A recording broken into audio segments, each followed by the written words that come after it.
When I decided to do this, I first talked to my wife, who is sitting here in the audience, and she had married a relatively stable, goofy, but still relatively stable person working at a Wall Street firm. I worked at a quantitative hedge fund, and this was a hard decision. And I was looking for the right framework in which to make that kind of important decision.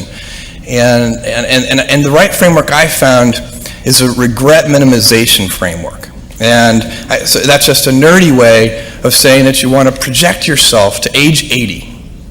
And then think back over your life, and if you're 80, what are you want to minimize the number of regrets you have throughout that period of time. I think this is something a lot of people do, maybe subconsciously. Very few people probably name it regret minimization framework, because most people are healthier than that.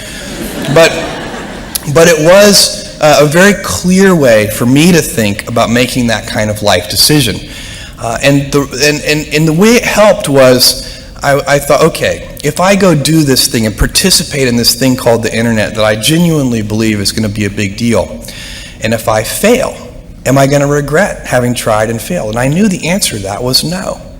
But I also knew that if I didn't try, that I would always regret that. I would always wonder, and it would haunt me until that mythical day, which I actually hope will come. Many kids and many grown-ups do figure out over time what their passions are. And sometimes we let I don't think it's that hard. I think what happens though sometimes is that we let our intellectual selves overrule those passions. And so that's what needs to be guarded against. I'm going to put the vast majority of my energy, attention, and dollars into building a great product or service, and put a smaller amount into shouting about it, marketing it. Because I know if I build a great product or service, my customers will tell each other. You have to mix in some patience with that. Almost 7 years ago now, I started this most incredible journey called Amazon.com. Actually, at that time, it wasn't even called Amazon.com. It was called Cadabra Inc., as in abracadabra. That was the original name of the company.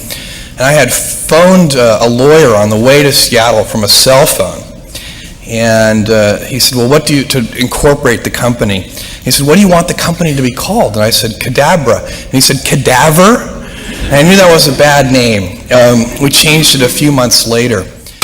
What we have always wanted to do is raise the standard for what it means to be customer-centric to such a degree that other organizations, whether they be other companies or whether they be hospitals or government agencies, whatever the organization is, they should look at Amazon as a role model and say, how can we be as customer-centric as Amazon? Even competitors, I imagine, right?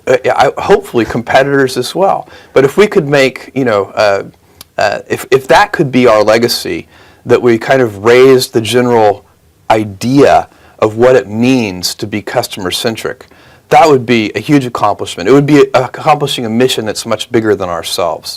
We know customers like low prices, we know customers like big selection, and we know that customers like fast delivery. And those things are going to be true 10 years from now. They're going to be true 20 years from now. So we can count on those things and we can put energy into them. We know customers like their products fast, and so we work on things that we know customers like. What has worked at Amazon is focusing on the customer, putting the customer first, which is easy to say but difficult to do.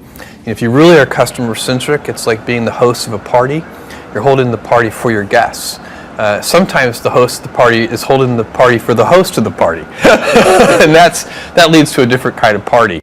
My advice would be the same for any kind of entrepreneur, and that is make sure that you are focused on something you're passionate about. So if you look at the early internet companies, they were started and focused on doing something that they thought was very interesting long before the internet was fashionable in any way.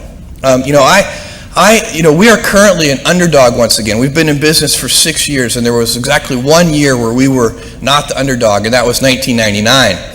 I like the underdog years because it makes, I liked it when all the people we hired, their parents told them they were crazy. Like that was kind of the good era. Fortunately, it's back. In 1999, all the parents were like, giving their brothers and sisters high fives. My son is working at Amazon.com. So that's you can't follow the fashion when you're trying to do a startup company, or I think really anything in life. But you have to, as an entrepreneur, if you're gonna build a company, pick something you think is interesting that has the intersection of genuinely creating real customer value, and then just stay right there and let the wave catch you. So you can hold a ballet, and that can be successful. And you can hold a rock concert, and that can be successful. Just don't hold a ballet and advertise it as a rock concert. And so you need to be clear with all of your stakeholders with, are you holding a ballet or are you holding a rock concert? And then people get to self-select in. We hire people who are really motivated by building new customer experiences. They like to pioneer. They like the rate of change. They wake up in the shower motivated by thinking about customers. And occasionally somebody joins Amazon who their primary motivation comes from thinking about competition or competitors. And those people can find Amazon a little dull. Again, it's not about right or wrong. It's just that different people are motivated by different things. And what happens with corporate cultures is that over time, people collect themselves in a way where they like that culture, and then it becomes self-sustaining. One of the things you've done so well at Amazon is you've undercut all of your rivals by keeping the prices low.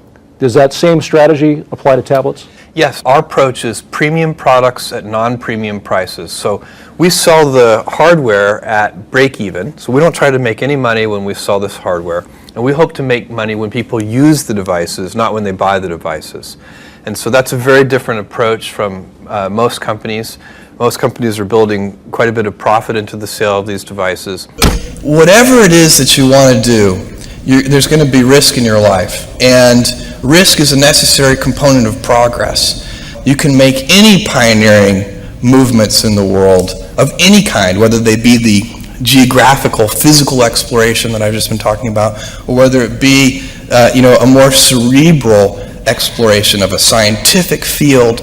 Or I bet you could ask that question of every speaker here, and I bet that every speaker here has taken substantial risks, whether it be intellectual or otherwise, to achieve what they've done.